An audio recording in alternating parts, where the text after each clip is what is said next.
Hello guys, my name is Adekunle Agbetiloye and I'm a senior reporter at Business Insider Africa. With me today is Gustav Gyllenhammar, the VP Markets and Growth at Spotify. And today we'll be discussing about Spotify's influence, presence and growth in Africa, in Nigeria particularly. Over the years, we've seen the Nigerian entertainment scene, the music particularly, evolve, and we'll be having discussion with him today to discuss how our innovative platforms like Spotify is actually helping us reach a wider audience with our music. And so it's nice to have you here, Gustav. Thank you, Adekunle. Big pleasure to be here today. Yeah. So first, I would like to know what actually inspired you to Nigeria. What influenced your decision to come into the Nigerian market?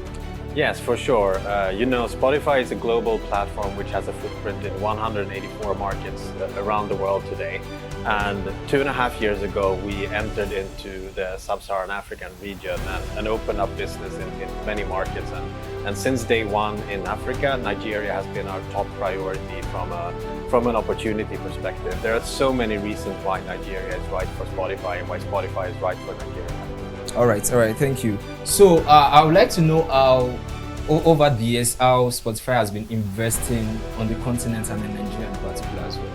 Yes, exactly. We could actually see even long before we launched our local service for Nigerian consumers, we saw how music from Nigeria were resonating around the world in many markets. It started off naturally with many of the diaspora audiences, people who had emigrated from Nigeria and wanted to listen to Nigerian music.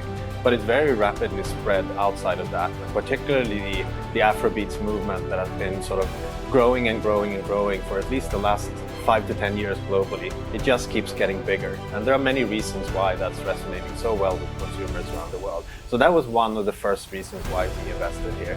But then obviously for reasons of growing the domestic market and pulling more revenue and investment into the community, we felt we needed to be present with our Africa business on the ground also for consumers. All right. Yeah, so also I would like to know what Spotify's long-term goal is for Nigeria. Yeah. So I can tell you that Spotify has a global mission to reach more than 1 billion consumers around the world and enable tens of millions of music and other audio creators to live off of their art and really to make a living and purpose as creators. And when you look at that purpose in mind and you marry that with the demographics of Africa, you see it's more than 1 billion people on the continent. It's the youngest audience in the world.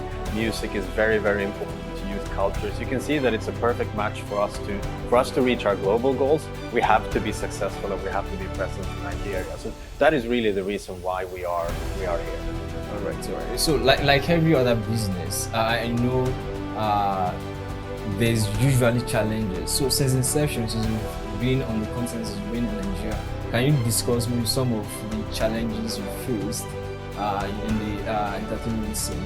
Yeah, sure.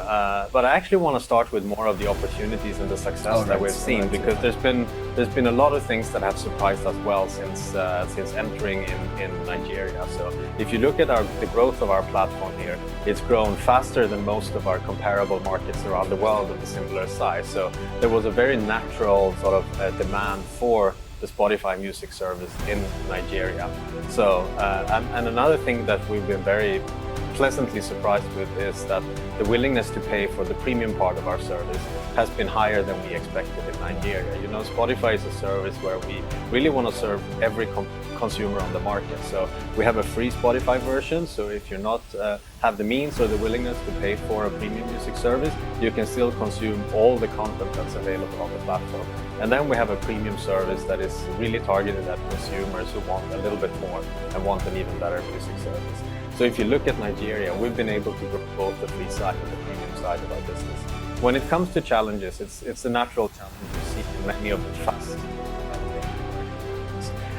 There's mobile phone coverage, still not sort of full population in terms of smartphones. Data costs are particularly quite high in West Africa in general, and definitely in Nigeria. So those are some of the barriers to building a successful online service like ours.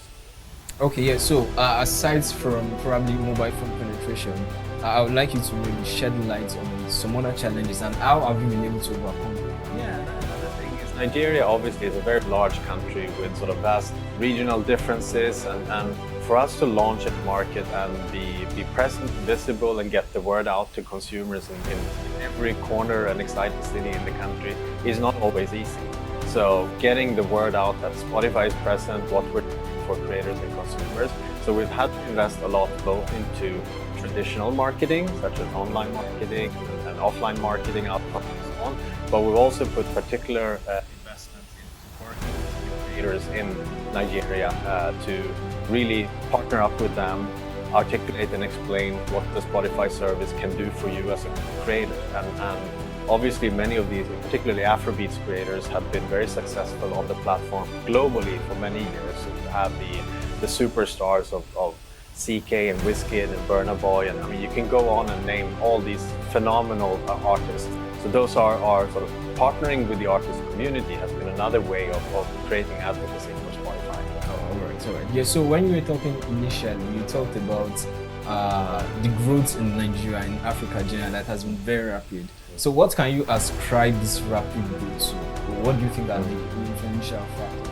Nigerian consumers is actually very high. It has one of the youngest population, obviously in the world, but also on the continent. And consumers here have grown up as digital natives and found sort of digital ways of consuming content, whether it's social media content or as media and entertainment content. So that has been one of the success factors. If you look at how we've been able to support the music industry as well, we've paid out already 11 billion naira to creators, music artists of Nigeria last year. So money is coming back to the community, which helps artists to create more music.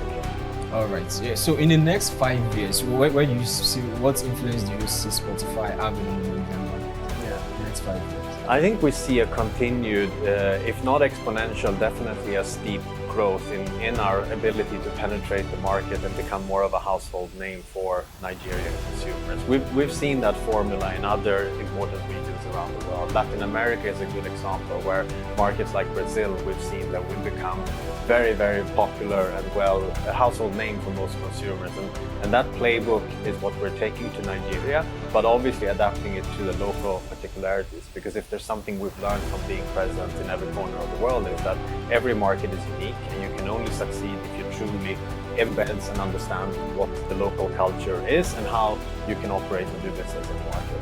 All right. Yeah. So, what influence do you think Spotify's growth will have eventually in the long term on our global audience that most people listening to Nigerian to African music? What influence do you think this will have eventually? Definitely. We're already seeing that Afrobeats is the fastest growing genre on the Spotify platform globally.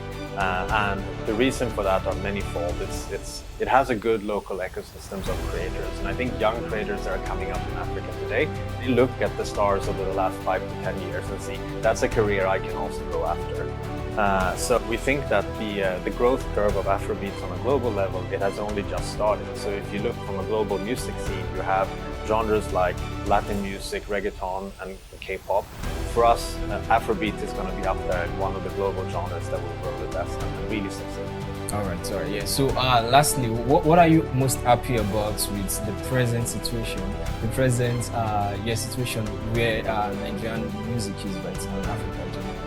Yeah, I think there are a number of nuances. As I talked about, the fact that it's so vibrant and you get waves and waves of new artists coming up. I think also the movement of phenomenal female artists in the industry, such as Era Star, which was one of our radar artists globally in 2022, and she completely sort of blew up globally and is successful all around the world.